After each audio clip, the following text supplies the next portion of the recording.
عزت اپنے گھر میں ہوتی ہے، اور کسی بھی مکان کی تعمیر کر کے کسی مستری نے آج تک نہیں کہا کہ یہ مکان برقرار رہے گا. مکان برقرار رہتا ہے مکین سے رہتا ہے. تو مکان جو برقرار رہتا ہے وہ مکین کی پاور سے رہتا ہے، دیکھ بھال سے رہتا ہے. تو جب تم خود ہی اسلام کے لیے ڈاکو بنے ہوئے ہو تو پھر وہ ناروے کے اندر انہوں نے قرآن جلانے، جب تم خود یہاں قرآن کو نصاب سے نکال رہے ہو تو کس منہ سے ہم ان کو، وہ معزز تھے زمانے میں مسلمان ہو کر اور ہم خار ہوئے تارک قرآن ہو کر.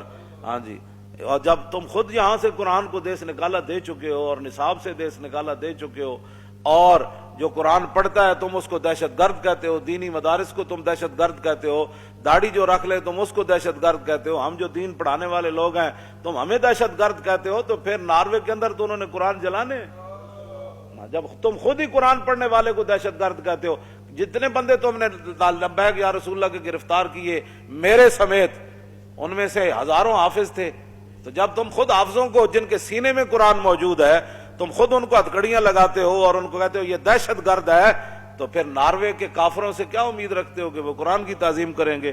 تو اب جب تم نے صاحب قرآن کی تعظیم نہیں کی، حالانکہ رسول اللہ نے 70 لاشیں پڑی تھی میدان احد میں، تو نبی علیہ الصلوۃ والسلام جس صحابی کو حضور پہلے دفنا دیتے نا اٹھا کر، تو اس کا معیار یہی تھا، حضور جس سے پیار کرتے تھے اسی کی شان صحابہ کہتے یہ بڑی شان والے ہیں. تو حضور جس کو اٹھا کر پہلے قبر میں رکھ دیتے صحابہ میں یہ مشہور ہو جاتا کہ یہ سب سے بڑی شان والے ہیں، حضور نے ان کو پہلے قبر میں رکھا. لیکن حضور نے وہاں ایک معیار مقرر فرمایا ایو مخزن للقرآن، فرمایا بتاؤ ان میں سے بڑا قاری اور حافظ کون ہے؟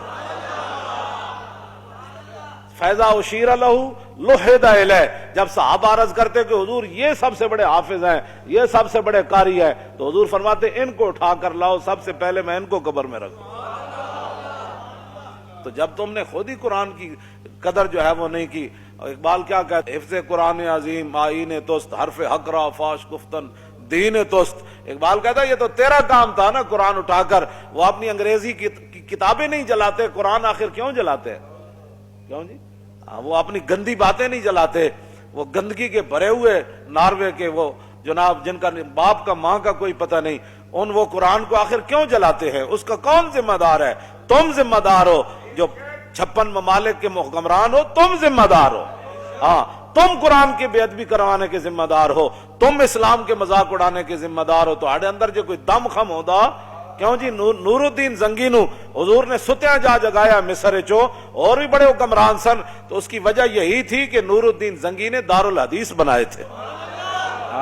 بڑی بڑی عمارتیں تعمیر کرائی تھی کہ یہاں بیٹھ کر شیخ الحدیث حضور کی حدیثیں سنائے، رسول اللہ کے فرامین سنائے. ان کو لاکھوں لاکھوں روپے مولویوں کو تنخواہیں دی، بڑے بڑے علماء کو، محدثین کو، کہا کہ آپ کا اور کوئی کام نہیں ہے، جو چاہے میں دوں گا، لیکن یہاں بیٹھ کر حضور کی حدیث پڑھاؤ. تم نے اہل قرآن کی کیا عزت کی ہے؟ حضور نے تو قرآن ہی کو علم قرار دیا. ہاں، حضرت زیاد بن لبید کہتے ہیں نا، حضور نے فرمایا یہ وہ وقت ہے کہ جب علم چلا جائے گا. تو کہتے ہیں میں نے عرض کی حضور کیف یذهب العلم نحن نقرأ القرآن ونقرئ ابناءنا ويقرئ ابناؤنا ابناءهم الى يوم القیامہ. حضور قرآن علم کیسے چلا جائے گا؟ پھر آپ کی امت پر زوال آ جائے گا. ہم آپ سے قرآن پڑھتے ہیں، ہم اپنے بچوں کو پڑھائیں گے، ہمارے بچے اپنے بچوں کو پڑھائیں گے، ان کے بچے پھر اپنے بچوں کو پڑھائیں گے الى یوم القیامہ. قیامت تک یہ سلسلہ چلے گا، تو علم کیسے چلا جائے گا؟ حضور نے فرمایا او زیاد، میں نے تو سمجھا تھا تو بڑا سمجھدار آدمی ہے، مدینہ منورہ میں تیری ماں تجھے روئے، یہ کیا بات تو نے سمجھ لی؟ اب الیس ھذا الیہود والنصارى یقرؤون التوراۃ والانجیل ولا یعملون بشیء فیہما. فرمایا یہ تمہارے سامنے یہود و نصارہ موجود ہیں، تورات بھی پڑھتے ہیں، انجیل بھی پڑھتے ہیں، لیکن جو اس میں لکھا ہے اس پر عمل نہیں کرتے. تو فرمایا میری امت قرآن ضرور پڑھے گی لیکن عمل نہیں کرے گی، تو علم چلا جائے گا. بتاؤ، یہاں تو قرآن دیکھ کر امت کو پڑھنا نہیں آتا.